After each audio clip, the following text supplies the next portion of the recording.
أهلا بكم متابعين الكرام في تغطية خاصة لقمة مغاربية مرتقبة.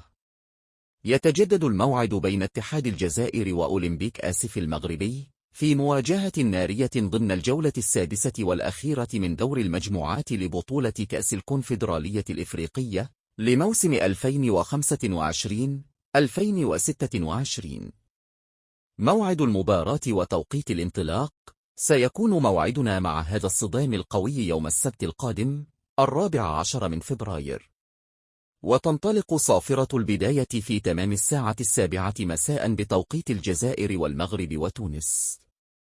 يحتضن ملعب الخامس من جويلية بالعاصمة الجزائرية هذه القمة الحاسمة التي ستحدد رسميا متصدر المجموعة بعد أن ضمن الفريقان تأهلهما مسبقا إلى الدور ربع النهائي. أما بخصوص القنوات الناقلة فستنقل المباراة حصريا عبر شبكة قنوات بي إن سبورتس، وتحديدا قناة بي إن سبورتس HD4، كما يمكن لمتابعينا في الجزائر مشاهدة اللقاء عبر القناة الأرضية الجزائرية.